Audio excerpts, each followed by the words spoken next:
With all the new technology and the abundance of information on the web, you would think that buying or selling or understanding the real estate market would be easier than ever. But ask yourself one question. Now that you've done your homework and you think you know what's going on, what do you do next?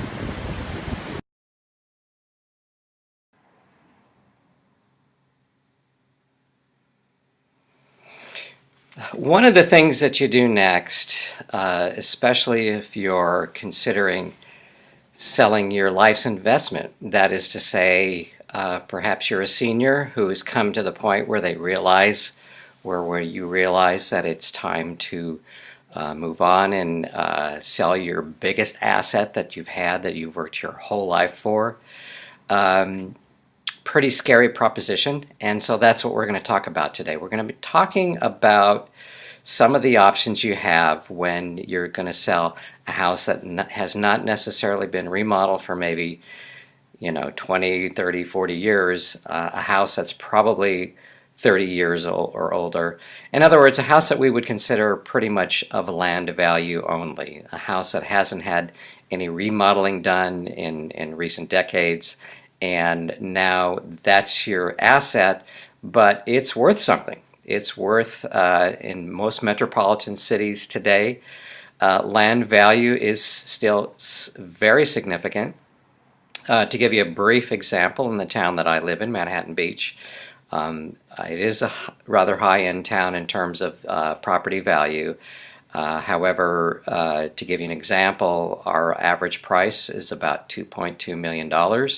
That's the average home, and the lot's value is actually somewhere close to that as well, ironically, meaning that it's pretty difficult to find something that is of land value that's less than between $1.5 and $2 million. So obviously this is a regional thing, and so you want to be cognizant of that. But what we're going to talk about today specifically, more than values, that's a subject for another time.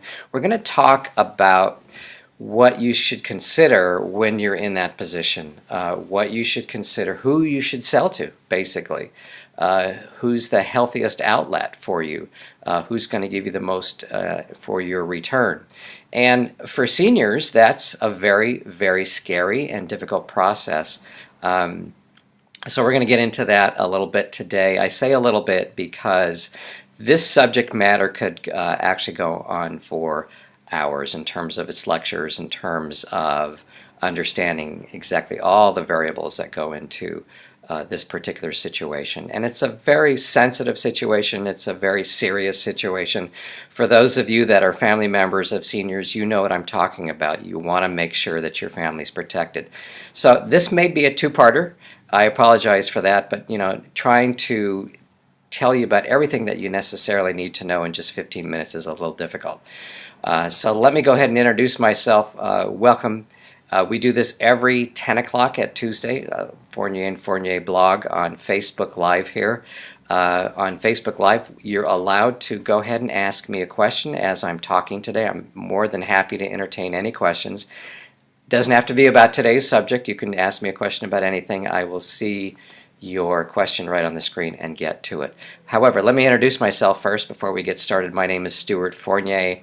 I'm an 18-year veteran of the real estate world here in Los Angeles. My wife Randy and I have been practicing for a combined 35 plus years in the Los Angeles area. We represent anywhere from the Valley down to Orange County specifically, and more poignantly,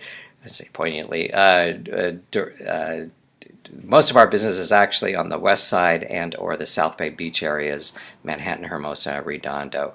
And we've been doing this, like I said, for a very long time. We've done new builds, we've done short sales, foreclosures, we've done 1031 exchanges, we've done probate, we've done a number of different types of transactions, and we're created this blog because we wanted to create or get, I don't know why that just happened, to get, I'm seeing my face over here on another channel and it's throwing me off a little bit, not quite sure why that's there. Give me 1 second here, get rid of myself. There you go.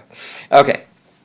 And so what we wanted to do was impart some of the information that you don't necessarily see on the web all the time. And this is a particularly good subject for that in terms of getting a sense of what some of the pitfalls are. So let's get right into it. Before I do have a sponsor now. Believe it or not, I'm going to put her information up and let you know that, boy, not quite sure what my computer is doing today. My apologies. I do have a sponsor. Very excited to introduce Heidi Walter of HeidiWalterPhotos.com. She is an excellent photographer. We've used her for a number of years, and probably one of the most dedicated individuals to the community. For years, she's given of her time in the community, respective of the school system. So I highly recommend her, and we're so happy to have her on. So I'm going to leave that up just for a few seconds while we get started. So what we're going to do is first define exactly what a teardown is. What sort of the definitions are of that. I get so nervous about these kinds of chirons and want to make sure I do them right. So thank you, Heidi. Appreciate it. What is a teardown? Now, it's funny. I was talking to my wife this morning, and I was saying, we use these terms so openly and frequently every day, we kind of lose track of what that actually means. And I said, what would you say to someone if they had to define what a teardown was? And we actually had a difficult time doing it this morning because there's so many variables, and that's the point that I want to get across, is that when it comes to defining exactly what a teardown is, it could be a lot of things. I'll give you some very generalized definition, and one of the generalized definition is a house that's potentially, I shouldn't say potentially, is over 30, 40, 50 years, has had no remodeling done in that period of time, and is also on a lot that would allow for a larger structure. So those are very general terms. Now, the reason I say general is we've actually seen houses that are 10 years that are torn down because that particular lot or that particular piece of property allowed for an investor to say, even if I tear down that 10-year-old house, I'm still going to make a profit. So we've actually seen that done. So very, very difficult to do, but outside of the obvious where you have a dilapidated house that really cannot be fixed or is not buildable in some way, shape, or form, just doesn't have what am I trying to say? Doesn't meet the criteria for being able to fix too much deferred maintenance, too much work to do. The floors are buckled. There's cracks in the foundation. Again, hasn't been remodeled in decades. That kind of thing. So you get the idea of what that is.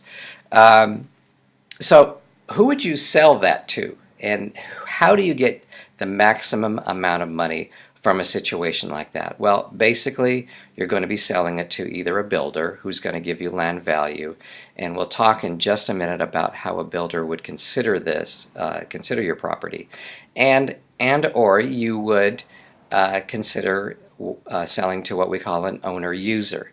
And that is to say, someone who's not a builder but wants to come in and make the house create the house. Boy, am I off today. My apologies. Who wants to fix the house to their liking. In other words, wants to use the existing structure, however, may want to make major changes, and that is to say, maybe take anywhere from 20% of the house down to maybe 90% of the house down, and then rebuild from there. And that's a project wherein they're going to live in it. So end user, owner user is the definition there. Now, what are the advantages to selling to a builder? What are the advantages or disadvantages to selling to an end user? One of the let's talk about the builders first. Okay, so what is a builder looking out for when they're buying a teardown? And one of the first and foremost thing that they're looking for is their profit margin. Now, builders are taking 1 to 2 years before they're actually putting the house on the market, and therein lies a great deal of risk and investment for them. So that's their number one concern. Their number one concern is they want to make a certain percentage of profit off that whole process. Now, they have to predict 1 to 2 years out in order to do that. And it's a very, very scary proposition for them to do. They can easily lose a lot of money if the market doesn't go their way. They have to almost predict something that we don't like to predict, actually more than 6 months out, to be perfectly honest. And we've talked about that on this show, about how real estate cycles really are safely predicted within 6 months, but certainly not 1 to 2 years. It's really a big risk for them. So that's what their main concern is. Therefore, like anybody else, they're trying to get the best price possible. Now, in all honesty, builders and end users realize that builders probably will not pay you as much because of the risk involved as what we call an end user would. Now, why is that? Well, simply because the end user obviously doesn't have the same risk in terms of losing money, since they're simply going to live in the property for a number of years. So there's a different risk pattern. So the chances that you'll get an end user to pay less than a builder is pretty slim. But there are some advantages and disadvantages in terms of understanding how that might play out for you. So let's continue on with what a builder is looking for. Or what, I'm sorry, I've already explained to you what a builder is looking for, but let's talk about the advantages that a builder has over an end user. Now, the number one advantage, and this is a big one, is the commission structure. In other words, if a builder is buying a property from you, chances are that that realtor is not going to charge you a commission. Now, in your particular area, obviously you have to do the math and figure out how much 5 or 6% means in an actual sale, and you can subtract that from the fact that you won't be spending that money to sell to a builder. The reason being, very simply, is that the realtor will realize their commission once the new structure is built, and then they sell it. So in general, that's how it works. Builders understand that the realtor is not going to take a commission. The owner of the property realizes that the realtor is not going to take a commission off that sale. So that's the number one advantage, and that's the variable between whether an end user as opposed to a builder is going to... Oh, thought I got a question there. Didn't get a question. An end user is going to sell. Now I lost my point. I'm sorry.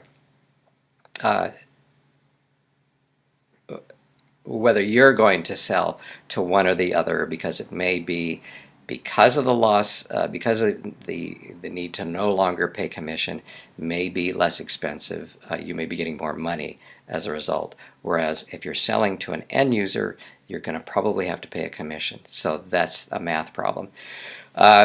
Usually a builder pays cash, so there's no question about whether or not the deal is going to go through. Pretty solid. They have investor, they are the investor, or they have investors that are moving ahead with the idea that they are paying cash for the structure. There are no inspections. Obviously, if they're tearing down the house, you don't have to worry about termite, anything related to an inspection of the building whatsoever. Chances are they probably come one time to the property just to take a look at the lot, and you're done. There's no marketing. There's no need, obviously, for open houses. There's no need to put up a sign if you want your privacy. So no one has to necessarily know. There's no reason to actually put it on the market at all if a builder's interested. Long escrow. Now, what that means is that obviously in the building process, for the builder, they are spending time to find out the needs that the city is going to require for them to build. They have to submit plans. They have to submit, obviously, coordinate with an architect, and that takes months. And so usually builders will actually encourage you to have a longer escrow, typically 60, maybe even 90 days. But that's something you can negotiate with. So that's actually a big deal for you because there are a number of things that you can negotiate respective of that when you think about the coordination of when you want to leave. I have seen people stay in their houses up to a year after the actual close of a sale. And therein lies a little more negotiation for you. In other words, you have to do the math on that one as well. Some builders will actually allow you to live in the house maybe for a period of time for free as an incentive to sell the property. So again, you can figure that out in terms of what that may or may not cost you. Asking for a month is probably pretty standard. You can probably stay in the property for a month with no problem at no charge. Past that, it's a negotiation. But the fact that you have the ability and you can have more coordination, and for those of you that have family members that are not necessarily going to be moving very easily, obviously you can do some planning so they're happy more times than not to negotiate with you as far as that goes. So those are some of the advantages that you have when you sell to a builder. Now let's talk about an end user. An end user may do some of that as well in terms of the long escrow. They have to create a project that requires for them to take time with their architect in the city as well. And so, there may be some negotiation there. Not quite as much as a builder, because the builder is going to take more time, but therein lies the advantage. Now, an end user realizes 9 times out of 10 that they're up against a builder's price. And so an end user will tend to realize they have to pay just a little bit more to be competitive. And that's the advantage that you may have in terms of getting a little bit more money from an end user. But of course, then again, you want to balance what the commission structure is if you sell to a builder. So again, a math problem that you want to take into consideration. An end user is going to ask you to disclose as much as you can about the property, whereas a builder won't. An end user is going to, again, as I say, want to move in sooner. But you get the idea. So there's a big difference. The thing that I'm trying to get to here is this is a very complicated situation for you to consider. I'm actually going to be able to wrap up today because I got most of my points across. But the point that I'm trying to make is that when you're a senior or when you're a family member of a senior, it is extremely important that you consult a realtor on this subject. And of course, we're happy to help you respective of all the things that you need to consider. There are so many different types of negotiation platforms that you can seek to make this streamlined process that is obviously in more cases than not a very emotional situation for families, for seniors. They've been in their house for 30, 40, 50, 60 years. There's an emotional attachment like no other. Builders can be a little insensitive to that. And so we try to bridge the gap between actually making sure that everybody gets a sense of fairness. And that's the biggest word that I'd like to use and end with today is getting that sense of fairness is not that easy. If you have a competent realtor, it should be that easy. And that's what we strive to do when we find builders, put builders and owner users and owners together. Very important. So give us a call anytime. We're happy to go over all the variables. We're actually going to be creating a program a little unique to this situation very soon. We're going to be introducing it. So I'll leave it there. Thank you for joining me. I went over a little bit today, but I actually got most of my points in spite of all my mistakes today. Just an off day, I apologize. So we'll see you next time, everyone. Make sure to download the app that I'm going to put underneath the broadcast today that allows you to take a picture of any house in America, and it'll give you the value of the house. It'll give you the value of the houses next door to it.